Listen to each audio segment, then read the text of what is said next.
तो अब हम करेंगे सेमीकंडक्टर डिवाइसेस। उसमें सबसे पहले नीट 16 फेज 2 का ये क्वेश्चन लेते हैं। For CE transistor amplifier the audio signal voltage across the collector resistance of 2 kilo ohm is 4 volt. तो सबसे पहले तो इधर ध्यान दें, ये सीई मतलब common emitter. Common emitter mode में एक ट्रांजिस्टर एम्पलीफायर जैसा वर्क कर रहा है। तो आपको याद आया होगा, आपने सर्किट डायग्राम बनाया होगा पहले कभी, ऐसा होता है वो। ये मैंने बेस ड्रॉ किया है, ये एमिटर और ये कलेक्टर, ये कलेक्टर, ये बेस, ये एमिटर। और यदि ये एनपीएन ट्रांजिस्टर है तो चार्ज कैरियर्स एमिटर्स में कौन से होंगे? इलेक्ट्रॉन्स, और वो बेस की तरफ जा रहे होंगे। इसका मतलब करंट की डायरेक्शन ऐसी हो जाएगी, यानी ये बाहर निकलता हुआ करंट हो गया, आई। ये जो हिस्सा है सर्किट का, ये इनपुट होता है और ये आउटपुट होता है, ये आई। और आपको याद आया होगा एक रिलेशन ट्रांजिस्टर्स में, कोई भी ट्रांजिस्टर हो किसी भी मोड में हो, I is equal to I B plus I C. मतलब आई की जैसी डायरेक्शन उससे ऑपोजिट आई बी आई सी की होती है। तो यदि ये बाहर है तो ये होगा आई सी अंदर जाता हुआ, और ये आई बी भी अंदर जाता हुआ। ऐसा सर्किट हो गया। ये एनपीएन ट्रांजिस्टर के लिए मैंने बनाया है, पीएनपी भी हो सकता है।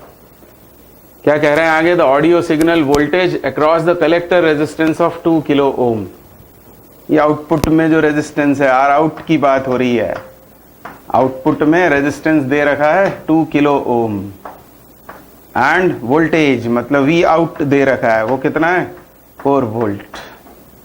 ये दो वैल्यूज इधर दे रखी हैं। If the current amplification factor of transistor is 100, तो अब आपको ये भी याद आना चाहिए कि सीई मोड में करंट एम्पलीफिकेशन बीटा से डिनोट होता है, और वो होता है आउटपुट में करंट जो आईसी है, इनपुट का करंट मतलब वो आईबी है, और इसके साथ डेल्टा साइन यहां लगा होता है।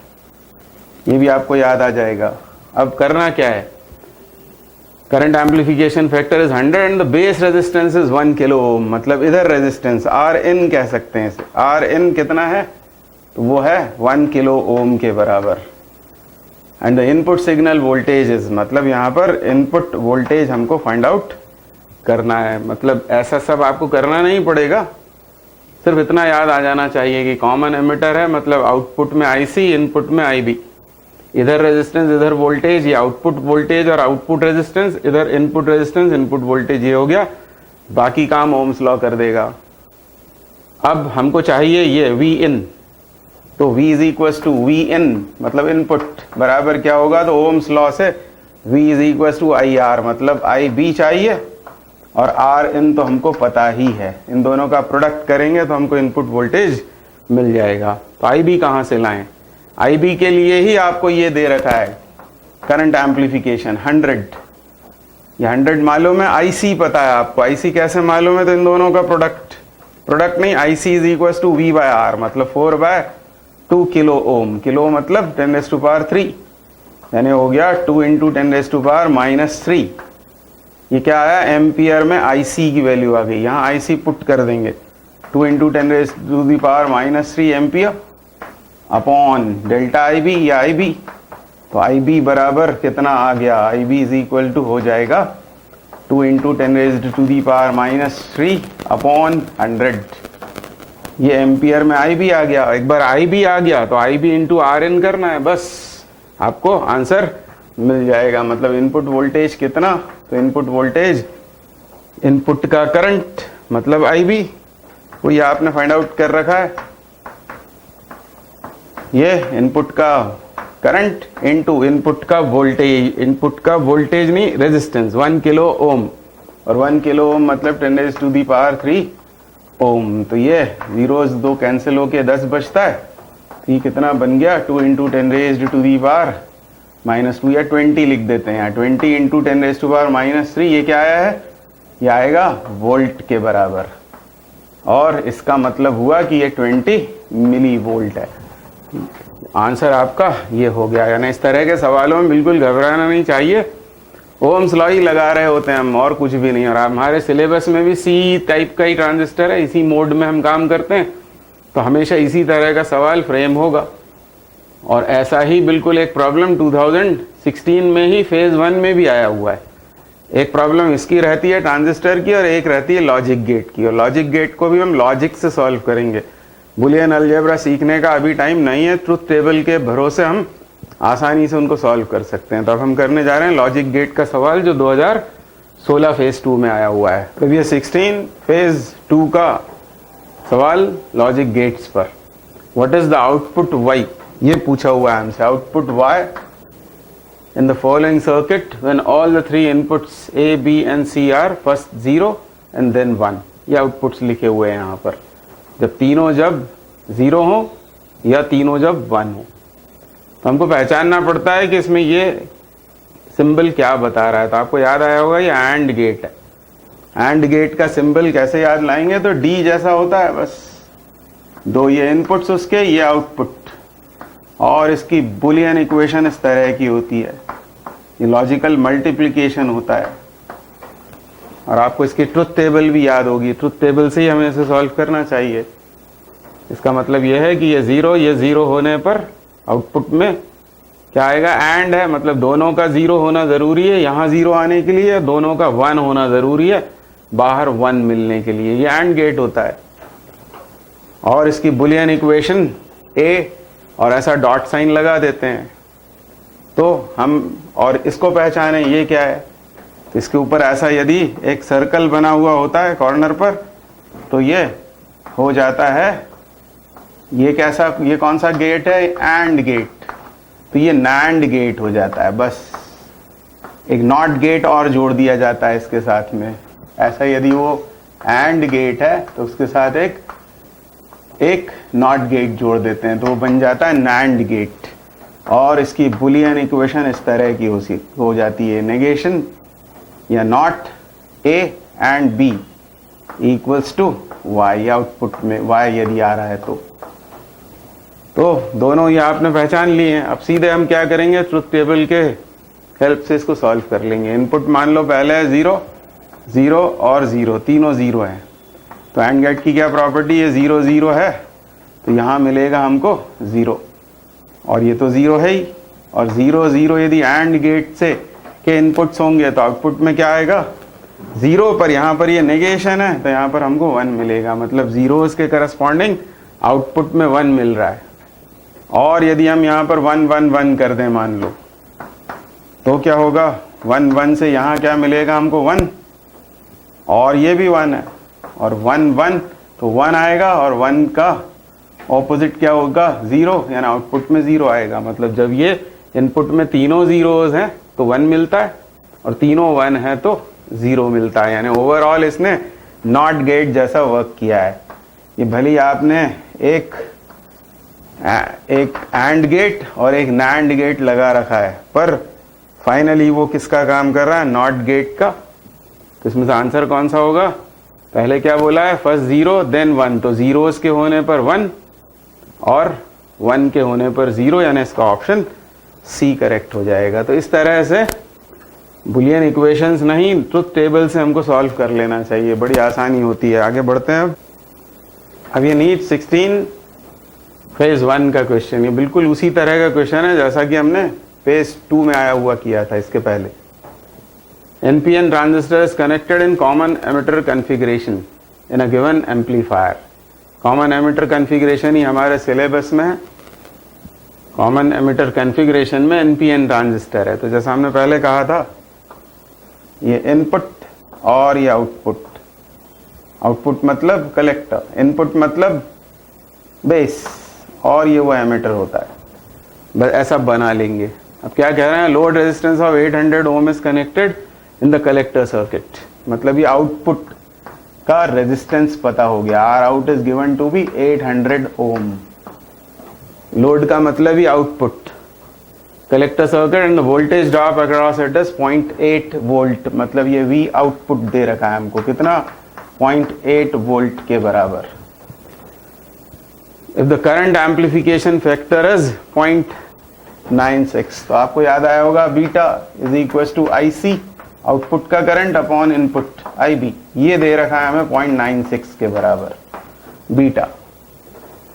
अच्छा आगे बढ़ते हैं। अब क्या बोल रहे हैं, इनपुट आगे बोल रहे हैं the input resistance of the circuit is 192 ओम, मतलब इधर की बात हो रही है यार, इन की बात हो गई, 192 ohm. The voltage gain and the power gain of the amplifier respectively will be, तो याद लाएं हम क्या, वोल्टेज गेन मतलब ए वी, ये होगा आउटपुट का वोल्टेज अपॉन इनपुट का वोल्टेज, और ओम्स लॉ कहता है कि V बराबर आई आर होता है। आउटपुट का करंट है IC into R out, upon input में है बेस तो IB इंटू आर इन। बस ये हमको फाइंड आउट करना है एक तो, और फिर पावर निकालना है, और पावर में हम VI का फॉर्मूला लगाएंगे। अभी देखते हैं, अब हमको यहाँ चाहिए आर आउट आर इन, तो आउटपुट का रेजिस्टेंस तो मालूम है हमें कितना है 800 अपॉन इनपुट का रेजिस्टेंस है 192, ये मैंने ये वैल्यूज पुट कर दी हैं। अब मुझे IC और IB चाहिए, क्या मुझे मालूम है वो IC यहाँ पर नहीं पता, तो IC के लिए फिर हम ओम्स लॉ लगा लें, V by R, V is 0.8, R is 800, तो इसको सॉल्व करना है हमको। तो ये डेसिमल यहाँ आएगा, ये हटने पर 8 कैंसिल आउट हो गया, ये 10⁻³ एम्पियर आ गया IC, और IC की वैल्यू यहाँ यदि यूज कर लें तो हमें IB मिल जाएगा। तो IB बराबर कितना होगा 10⁻³ अपॉन 0.96, ये IB निकल आया। वहां पुट करने के लिए हमें चाहिए है IC बाय IB, तो IC कितना है, IC इज ये 10⁻³ अपॉन IB, IB पता है क्या हमको यहाँ करंट, तो ये निकाला है हमने करंट 10⁻³ और ये 0.96 न्यूमरेटर में चला गया। बस इसको आपको सॉल्व कर देना है, डेसिमल हटाने पर ये 2 जीरोस खत्म हो जाएंगे, बचेगा 96 इंटू 8 अपॉन 192, और ये 2 टाइम्स इससे कैंसिल आउट हो रहा है, और ये 2 टाइम्स कैंसिल होगा, फाइनली क्या आ जाएगा 4 के बराबर आ जाएगा। तो आंसर एक तो निकल आया आपका वोल्टेज एम्प्लीफिकेशन, तो ये 4 के तो 3 आंसर्स हैं। अब हमको आगे बढ़ना पड़ेगा, अब चाहिए हमें पावर गेन, और पावर गेन कितना होगा, तो पावर गेन होगा एम्प्लीफिकेशन किसका, वोल्टेज का, क्योंकि पावर होता है VI, मतलब हमको सिर्फ AV ले लेना है यहाँ से, वोल्टेज गेन VI इंटू क्या कर देना है, इंटू कर देना है बीटा, तो हमको ये मिल जाएगा, यानी 4 into beta is how much 0.96, इन दोनों का हमको मल्टीप्लिकेशन कर देना है बस। तो कितना हो जाएगा 2 30 और 2 38, 3.84, मतलब ऑप्शन डी जो है वो मुझे करेक्ट दिखाई पड़ रहा है। तो इस तरह से ओम्स लॉ की मदद से आसानी से सॉल्व हो जाते हैं। अब आगे बढ़ते हैं। अब ये नीट 16 फेज 1 का ही क्वेश्चन लॉजिक गेट का। To gate output 1 for the following circuit the correct choice for the input is, ये पहले पहचाने, ये क्या है, तो ये कहलाता है और गेट। जैसे हम डी बनने पर, ऐसा डी जैसा शेप होने पर हम कहते हैं कि वो एंड गेट है डी से, उसी तरह से ये और गेट के लिए ऐसा याद रखें, ये और गेट, ये ओ जैसा यहाँ पर होता है, तो ये और गेट है। और गेट की जो बुलियन एक्सप्रेशन है वो कैसा है, वो ऐसा है, प्लस साइन लगाते हैं। और ट्रुथ टेबल भी आपको मालूम होगी इसकी, इसको कहते क्या है, इसे कहते हैं और गेट। मतलब यहाँ 1 आने के लिए इन दोनों में से किसी एक को 1 होना पड़ेगा। 1 0 1 0 1 1 0 0 0 1 1 1, ये और गेट। और ये तो एंड गेट है ही। हमसे कह रहे हैं कि आउटपुट में यहाँ 1 मिलना चाहिए, उसके लिए इनपुट कैसे हो, तो बुलियन इक्वेशन रिलेशन उस पर जाने की जगह ये सब वैल्यूज यहाँ सब्स्टिट्यूट करके मेंटली इसको कर लेना चाहिए। तो ये 1 0 0, ये 1 0, यहाँ क्या मिलेगा, ये और गेट है, 1 0 से यहाँ आएगा 1, और C यदि 0 है तो ये एंड गेट है, तो यहाँ पर आएगा 0, मतलब ये हो नहीं सकता। यहाँ आएंगे तो 1 1 0, ये 1 1, तो ये 1 0 1 0, तो यहाँ पर फिर 0 आया, मतलब ये भी नहीं हो सकता। 1 0 1, 1 0 के होने पर क्या होगा, 1 0 के होने पर ये होगा 1, ये होगा 1 और 1 1 से ये 1 आएगा, मतलब ऑप्शन सी जो है वो करेक्ट हो गया, डी भी इनकरेक्ट ही होगा, इसका ऑप्शन सी करेक्ट है। अभी 2015 पेपर 1 का क्वेश्चन बहुत ही आसान प्रॉपर्टी पर बेस्ड है। The input signal given to a C amplifier a voltage gain of 150। Voltage gain दे रखा है, ये वोल्टेज गेन का मतलब AV, आउटपुट का वोल्टेज अपॉन इनपुट का वोल्टेज, और ये दे रखा है 150। VI is equal to 2 cos, ये इनपुट वोल्टेज की इक्वेशन दे रखी है, 2 cos 15t प्लस π/3। हमसे पूछा है corresponding output signal will be, मतलब आउटपुट का वोल्टेज पूछा हुआ है। तो ये है इनपुट के वोल्टेज का एम्पलीट्यूड, तो यहां पर डाल देंगे ये 2 के बराबर, ये VI। एम्पलीफिकेशन वोल्टेज का 150 दे रखा है, मतलब जो आउटपुट वोल्टेज होगा उसका पीक या एम्पलीट्यूड वो कितना होगा, 300। तो आउटपुट की इक्वेशन में ये इस प्लेस पर क्या आ रहा होगा, 300। तो इसमें से ये या ये करेक्ट हो सकता है। एक तो ये बात, तो जब हम आउटपुट वोल्टेज की इक्वेशन लिखेंगे तो यहां पर लिखेंगे 300 cos। इसके अलावा एक और बात वो ये कि आउटपुट में 180 से फेज चेंज हो जाता है, ये जो एम्पलीफायर रहता है ये फेज चेंज कर देता है 180 से, मतलब यहां पर 15t प्लस π/3 ये जो फेज था इनपुट में, उसमें और हमें पाई और ऐड कर देना पड़ेगा, बस ये 2 काम आपको कर देने हैं, तो आपको आउटपुट की इक्वेशन मिल जाएगी। तो 300 cos 15t प्लस ये क्या हो जाएगा 4π/3 के बराबर। तो यही हमारा आंसर होना चाहिए, 300 cos 15t plus 4π/3, and so option D must be correct. 15 paper 1 का question, in a PN junction a square input signal of 10 volt is applied as shown। ये दिया हुआ है इनपुट सिग्नल, इसकी स्टडी करें आप तो आपको समझ में आ रहा होगा कि कुछ इंटरवल तक पहले ये -5 वोल्ट रहा पोटेंशियल डिफरेंस, फिर +5 हो गया किसी और इंटरवल के लिए, मान लो ये 0, तो 0 से T1 तक पोटेंशियल डिफरेंस इसके अक्रॉस, ये एक डायोड लगा हुआ है, ये लोड रेजिस्टेंस है, इसके अक्रॉस हमको वोल्टेज बतलाना है। अरे ये क्या कर रहा हूँ, पूरा नहीं पढ़ा, सॉरी, फिर से करता हूँ। अब ये नीट 15 पेपर 1 का question, in a PN junction a square input signal of 10 volt is applied as shown, then the output across RL will be. एक इनपुट सिग्नल दिया हुआ है, ये लोड रेजिस्टेंस है, इसके अक्रॉस हमको वोल्टेज बताना है, एक डायोड लगा हुआ है यहाँ। तो इसकी स्टडी करें थोड़ी सी तो मालूम पड़ेगा कि 0 से T1 इंटरवल तक वोल्टेज -5 लगाया इसके अक्रॉस, इन 2 पॉइंट्स के अक्रॉस -5 लगाएंगे तो ये रिवर्स बायस होगा, रिवर्स बायस होगा तो इसमें करंट फ्लो नहीं होगा, वोल्टेज भी आउटपुट में नहीं मिलेगा। उसके बाद T1 से T2 इंटरवल तक वोल्टेज हो गया +5 के बराबर, तो ये फॉरवर्ड बायस होगा और इसके अक्रॉस हमको 5 वोल्ट ही मिलेगा। फिर T2 से T3 इंटरवल में फिर 0 हो जाएगा, यानी वोल्टेज का ग्राफ कैसा होना चाहिए, 0 +5 और फिर 0, और इसमें ऑप्शन डी करेक्ट मालूम पड़ रहा है, तो ऑप्शन डी इज करेक्ट। आगे बढ़ते हैं। अब ये नीट 15 पेपर 1 का question, which logic gate is represented by the following combination of logic gates, और NAND एंड NOR। तो पहले इसकी स्टडी करें क्या क्या है इसमें यूज किए हैं। ये है नॉट गेट, ये नॉट गेट, इस सर्कल के नहीं होने पर ये क्या है, और गेट, सर्कल के होने पर ये नॉर गेट है। अब ऐसे सवालों को या तो हम करते हैं बुलियन अलजेब्रा से और या फिर ट्रुथ टेबल से। ट्रुथ टेबल से वो इजी पड़ता है, हम ट्रुथ टेबल से ही करने वाले हैं।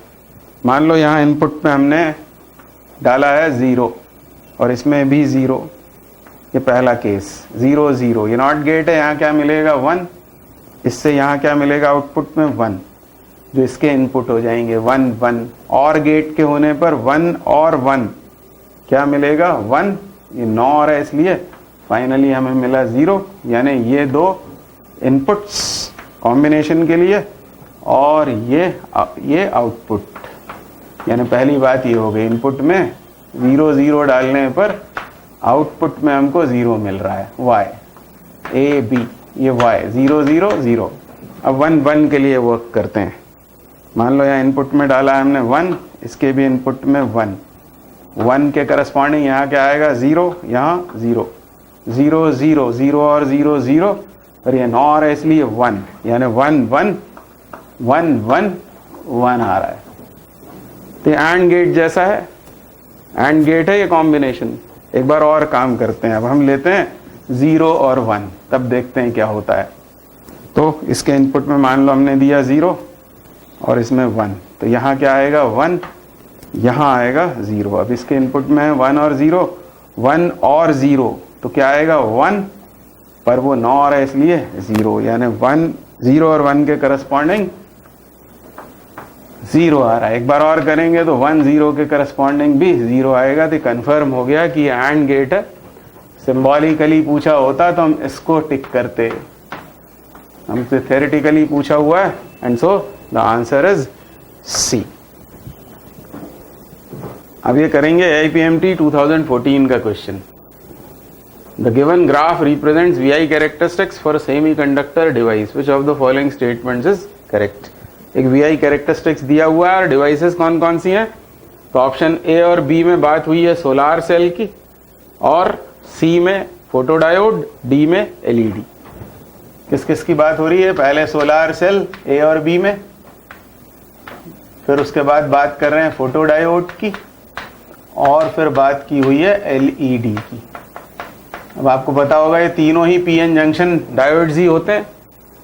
इसमें से सोलार सेल और फोटोडायोड को रिवर्स बायसिंग में यूज किया जाता है, और इसमें रिवर्स करंट फ्लो होता है, और LED फॉरवर्ड बायस में यूज होती है, इसमें फॉरवर्ड करंट फ्लो होता है। हमको मालूम है मेजॉरिटी चार्ज कैरियर्स की वजह से करंट होता है, इसमें माइनॉरिटी की वजह से, ये आपको पता होगा। अब हमको क्या बताना है, बताना यह है कि ये पूछा है कि it is VI characteristics for solar cell, it is for solar cell, it is for photodiode, it is for LED। तो सबसे पहले तो इसे डिस्कार्ड कर देना चाहिए LED को। क्यों LED को हम हटा देंगे, क्योंकि उसमें फॉरवर्ड करंट बहता है और यहाँ तो करंट नेगेटिव है, नेगेटिव साइड में करंट एक्सिस के, यानी LED वाला आंसर तो हो नहीं सकता। अब रह गए ये दोनों, फोटोडायोड और सोलार सेल। अब फोटोडायोड ये क्यों नहीं हो सकता है, क्योंकि वो रिवर्स करंट तो उसमें होता है, पर वो ऑलमोस्ट लीनियर होता है वोल्टेज के वेरिएशन के साथ, और ये लीनियर नहीं दिख रहा, यानी फोटोडायोड भी करेक्ट नहीं है। अब सिर्फ ये दोनों ऑप्शंस में से कोई सा एक ऑप्शन करेक्ट है। देखते हैं इसमें क्या कहा है। इट इज VI कैरेक्टरिस्टिक्स और solar cell where point A represents open circuit voltage. क्या ये ओपन सर्किट वोल्टेज है? तो ये ऐसा वोल्टेज है जिसके करस्पॉन्डिंग करंट 0 है, तो ऑब्वियसली ये ओपन सर्किट वोल्टेज है। और आगे कहा and point B short circuit current. तो इस समय करंट कैसा है, मैक्सिमम है, रिवर्स करंट है, मैक्सिमम है, तो ऑब्वियसली ये शॉर्ट सर्किट करंट को शो कर रहा है।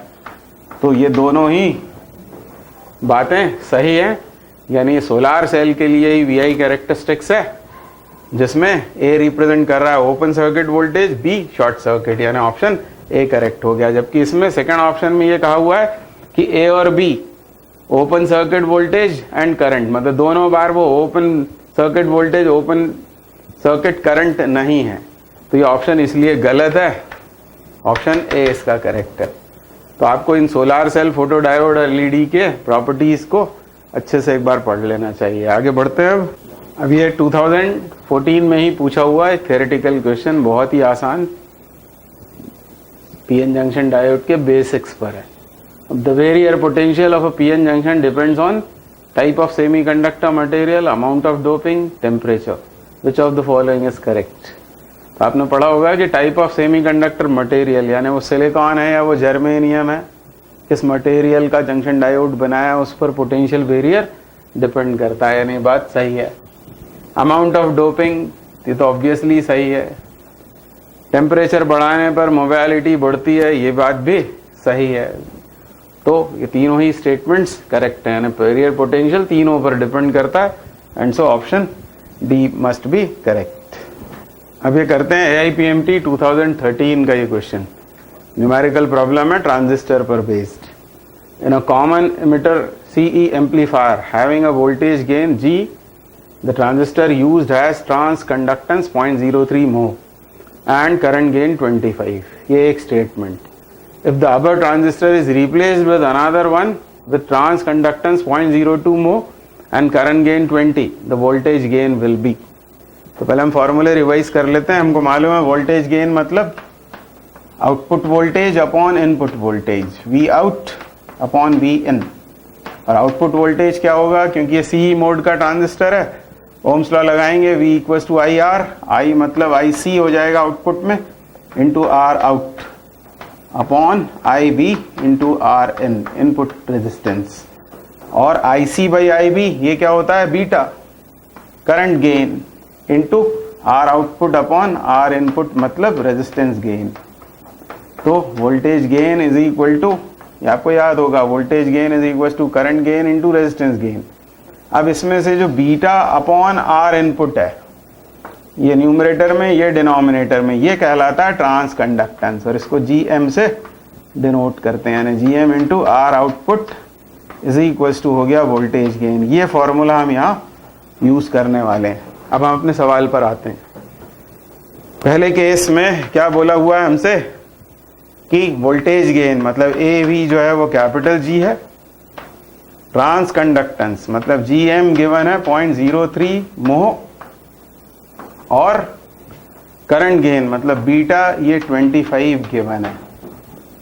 सेकेंड केस में क्या करना है हमको, दाबर transistor is replaced with another one जिसका ट्रांस कंडक्टेंस ये हो गया है GM इक्वल्स टू 0.02 मोह, और करंट गेन 20 हो गया है। ऐसे ट्रांजिस्टर के लिए हमको वोल्टेज गेन फाइंड आउट करना है, ये हमारा टारगेट है। AV डैश निकालना है हमको, वोल्टेज गेन नया। तो हम करेंगे क्या कि इस केस के लिए पहले फॉर्मूला अप्लाई करते हैं। वोल्टेज गेन कितना है, G, ट्रांस कंडक्टेंस है 0.03 इंटू R आउट। तो यहाँ से हमको आउटपुट रेजिस्टेंस मिल जाएगा। आउटपुट रेजिस्टेंस कितना हो गया, वो हो गया G अपॉन 0.03। अब इस केस में आएंगे, A प्राइम V हमको निकालना है, वो कितना हो जाएगा, तो फिर से ट्रांस कंडक्टेंस यानी 0.02 इंटू आउटपुट, और आउटपुट ये पुट कर देंगे यहाँ पर G अपॉन 0.03। तो इसको सॉल्व करने पर ये आया, डेसिमल हट जाएंगे, 2G/3, और यही इस सवाल का आंसर है, यानी answer is 2G/3। So A is correct. अब ये AIPMT 2013 का क्वेश्चन फिर से लॉजिक गेट्स पर। The output X of the logic circuit shown in the figure will be. हमको ये बतलाना है X क्या होगा, इसका आउटपुट बताना है। तो ध्यान से देखें तो ये नॉट गेट है, क्योंकि इसमें दोनों ये टर्मिनल जो इनपुट हैं वो कॉमन है, या तो दोनों 0 0 होंगे, और ये एंड गेट है, 0 0 से आएगा 0, और ये सर्कल लगा हुआ है मतलब ये क्या बनेगा, नैंड गेट, और ये हो जाएगा नैंड गेट के दोनों टर्मिनल्स कॉमन कर दें तो वो नॉट गेट बन जाता है, और ये खुद है नैंड गेट।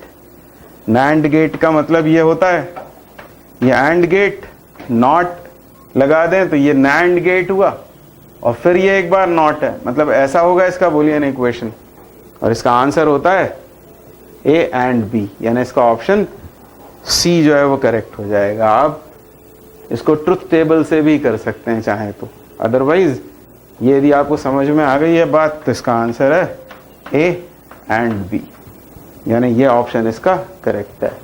अब ये 2012 का question. In a C transistor amplifier the audio signal voltage across the collector resistance of 2 kilo ohm is 2 volt. अब C मोड में हम यूज कर रहे हैं, तो ये कलेक्टर आउटपुट में, तो कलेक्टर जो है वो आउटपुट टर्मिनल होगा, और रेजिस्टेंस दिया हुआ है 2 किलो ओम, मतलब ये आउटपुट रेजिस्टेंस हो गया R आउट, और वोल्टेज दिया हुआ है कितना है, 2 वोल्ट, मतलब V आउट ये 2 वोल्ट हो जाएगा। वोल्टेज और रेजिस्टेंस यहाँ हमको गिवन है। If the base resistance is 1 kilo ohm, तो बेस क्या होता है? इनपुट, क्योंकि ये सीई मोड है, ये एमिटर जो है वो कॉमन है बिटवीन बेस एंड कलेक्टर। तो यहाँ पर रेजिस्टेंस मतलब आर इन वो दे रखा है 1 kilo ohm and the current amplification of transistor is 100, मतलब बीटा गिवन है। और बीटा कितना होगा? तो बीटा होगा IC बाय IB। इसमें से हमको किसकी जरूरत है? आगे क्या पूछा गया है? द इनपुट सिग्नल वोल्टेज, मतलब यहाँ V इन पूछा है, मतलब V इनपुट पूछा हुआ है। तो सबसे पहला काम ये करें कि इधर हम IC निकाल डालें। क्या होगा?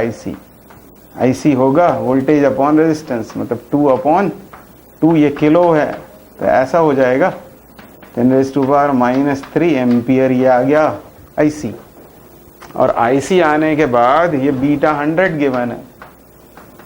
IC is 10⁻³ ampere upon IB, तो यहाँ से IB निकल आएगा। IB विल कम आउट 10⁻³ ये एम्पियर में। ये करंट आ गया। अब यहाँ रेजिस्टेंस पता है इनपुट में, करंट पता हो गया, IB हमने अभी फाइंड आउट किया 10⁻³ अपॉन 100 एम्पियर। और ये इनपुट दे रखा है, वोल्टेज हमको चाहिए तो V = IR लगा देंगे बस। I is 10⁻³ upon 100, resistance is 1 kilo ohm. तो बस ये एक 10 यहाँ बच जाएगा, तो ये आ गया 10⁻² वोल्ट, और ये इसका आंसर होगा। अब यहाँ मिली वोल्ट में ये तो हो नहीं सकता, ये हो नहीं सकता, इसको मिली वोल्ट में कन्वर्ट कर देते हैं। उसके लिए क्या करेंगे? 10 से मल्टीप्लाई डिवाइड, ये मल्टीप्लाई वाला 10, और जो डिवाइड में होगा वो ऐसा हो जाएगा। ये वोल्ट में आया, यानी आगे बढ़कर इसको क्या लिखा जा सकता है? 10 मिली वोल्ट, यानी इसका आंसर डी करेक्ट हो गया। तो आपने ध्यान दिया होगा कि यही सवाल 2012 में आया हुआ, ये प्रॉब्लम फिर से रिपीट हुआ था। 2016 फेज 1 में भी आया, फेज 2 में भी आया। ये बहुत इंपॉर्टेंट प्रॉब्लम है, इसको बहुत अच्छे से प्रिपेयर करें।